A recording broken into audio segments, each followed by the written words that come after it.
the satanic panics caused by black metal and Marilyn Manson, and the conflation of goths and metalheads, served to forever bond Satanism, or at least atheism, with both goth and metalhead subcultures. This leads us into the depressed and suicidal stereotypes about metalheads, which I noticed did not show up as much in older metalheads' videos. You better watch out, 'cause I'm a war machine. You better watch out, 'cause I'm a war machine. The Tan Hut! Alcoholic, or druggies. Dumb. Satanists or atheists. Depressed. Suicidal. White men. Nonconformist. Angry. Antisocial. Nerds or geeks. Dirty. I believe that this, like Satanism, showed up in the 90s, which would probably explain why older metalheads, who their experiences are mostly informed by the 80s metal scene, would be less acquainted with this particular stereotype. I think it's a newer stereotype, basically. So probably the suicidal and depressed stereotypes began in the 90s with the black metal suicides, and since black metal was also a youth culture in its heyday, it could have been conflated with the American grunge scene of the 90s. Per Olin took his own life in 1991 without too much global fanfare, but by the time of the killing of Øystein Aarseth, no sordid tale of the subculture's perceived abnormalities was considered sacred. Kurt Cobain's death in 1994 made a much bigger impact in the US, as Cobain had been famous while he was still alive, and he'd become something of a cult idol, probably while he was still alive, and definitely once he had passed away.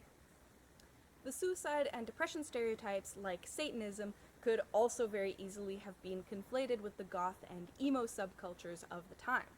By the late 90s, Marilyn Manson had achieved god status in North America, and his bizarre imagery and edgy public image were definitely scary enough for the American conservative population. The Columbine tragedy, which the media linked to Marilyn Manson's music, seemed to confirm every parent's worst fears. And of course I can't move on to the next stereotype without a quick detour into some pseudo-psychoanalysis. There are many studies on metalheads' supposed innate personality types, many of which are conflicting. But as we discussed in my politics video and in the cognitive styles video, metalheads tend to at least view themselves as outsiders and be somewhat more introverted.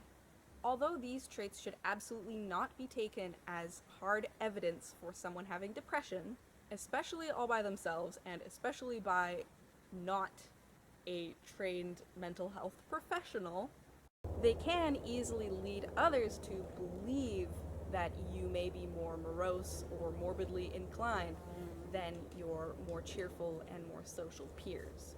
People from all corners of every culture can be affected by depression, and in most countries, mental health resources can be frustrating to access and heavily stigmatized, especially for men who make up the bulk of the metalhead community. And in the United States in particular, getting help for any kind of ailment at all can be extremely expensive. If you are in Canada and struggling with your mental health or with substance abuse during this pandemic, you can call 1-866-585-0445. This is for adults. If you are a youth, you can call 1-888-668-6810. That's 1-888-668-6810. You can also text the word wellness to 741741 if you are an adult, or 686868 if you are a youth, to get support from a crisis responder. And of course, if you or someone you know is currently attempting suicide, you can call emergency responders at 911. If you or someone you know is having a mental crisis or needs a wellness checkup in Canada, do not call the police.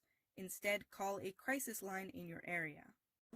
I guess I can use the male majority of suicides and public mental health crises to segue into the stereotype that all metalheads are Caucasian males. While it is true that if you live in a white majority region, most of every group that you interact with will be quite pale, the opposite is obviously also true.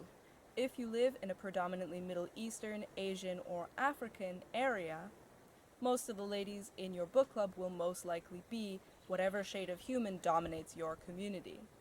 As well, if you yourself are Caucasian, it's generally more likely that the people around you will be Caucasian, obviously because most of your family will likely be Caucasian or appear Caucasian, and probably your friends are more likely to be Caucasian, especially if you live in a Caucasian community, with the notable exception of especially multiculti communities.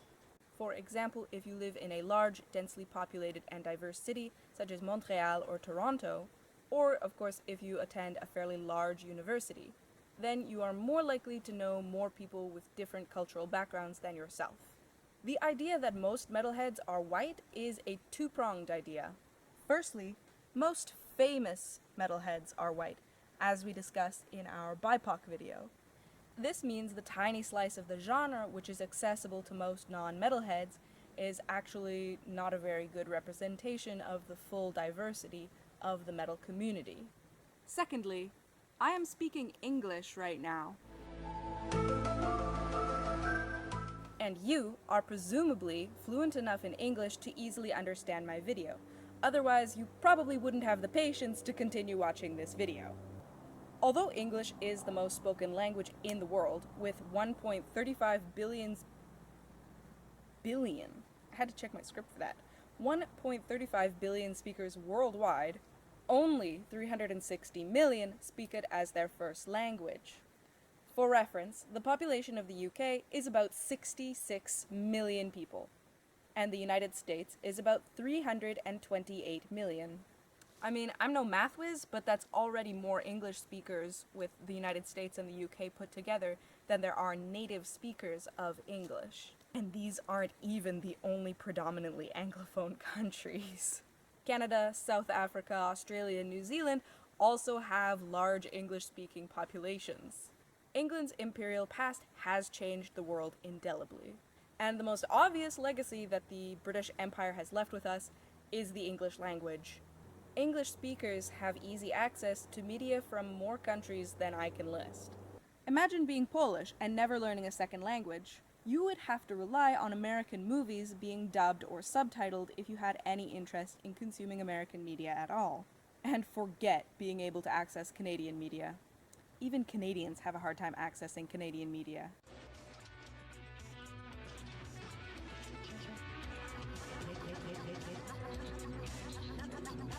I love having spending money. It's the best.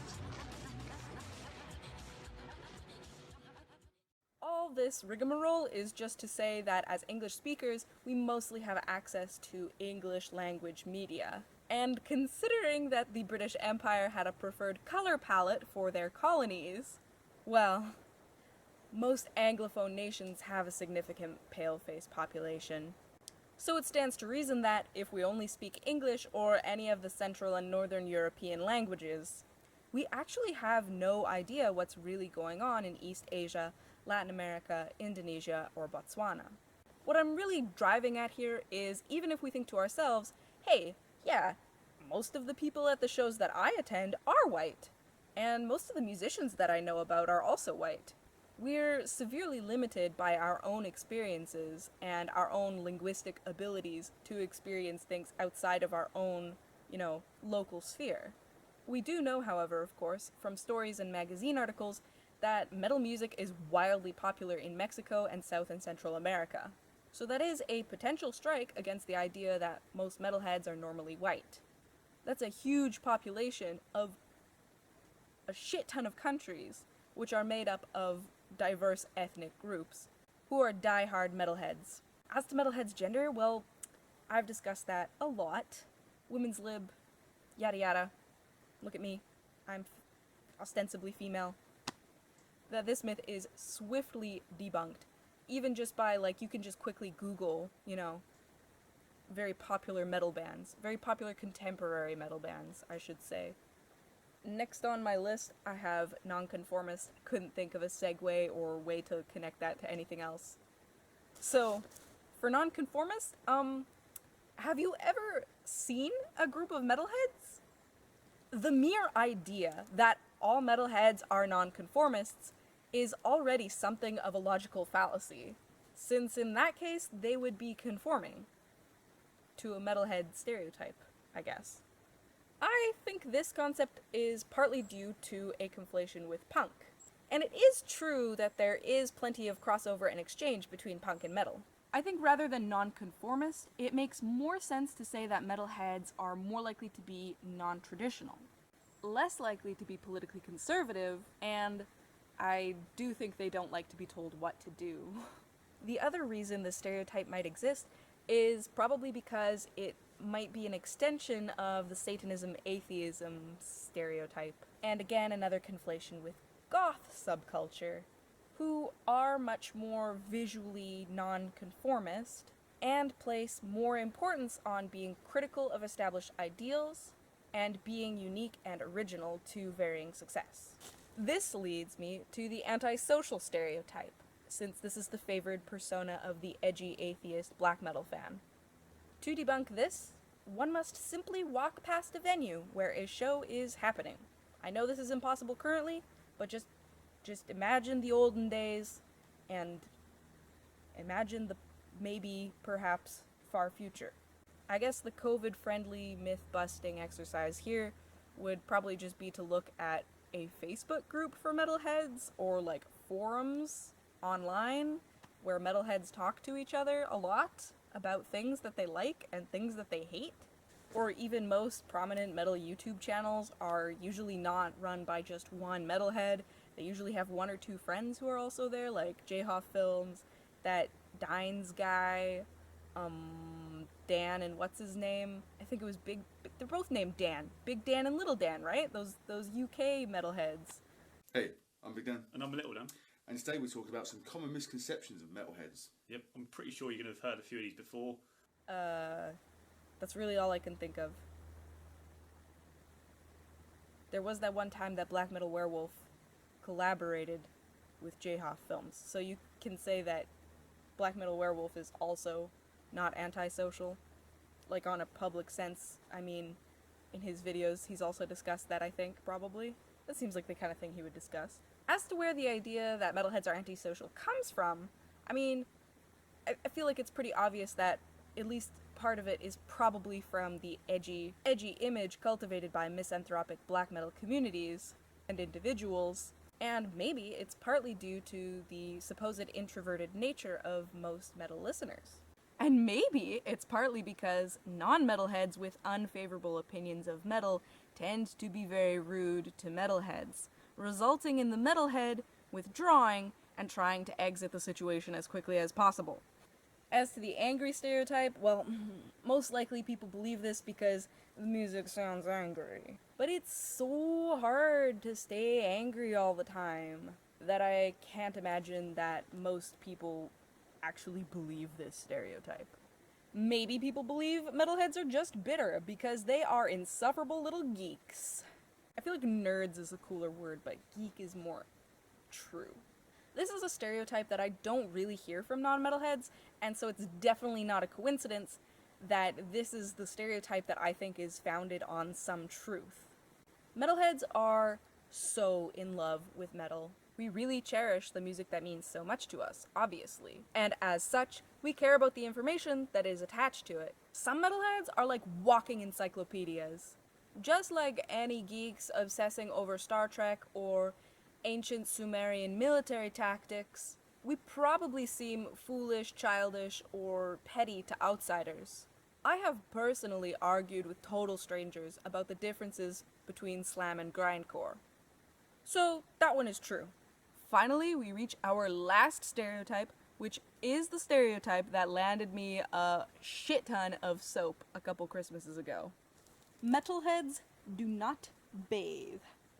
This is probably a natural culmination of the stereotype combo nerdy male drug addict. Nerds, men, and substance abusers are not known for their excellent hygiene. There's a hummingbird. And honestly, it's not very metal to take baths. Showers maybe, but only if it's like cold blood instead of water, or like petrol or something. This stereotype is also probably confirmed to outsiders if they ever have the distinct pleasure of passing a group of metalheads after a show. Metal shows tend to reek of blood, sweat, and beer, which is one of their better features. So I guess this one is true? Maybe the only true stereotypes are that metalheads are like gross, unwashed nerds.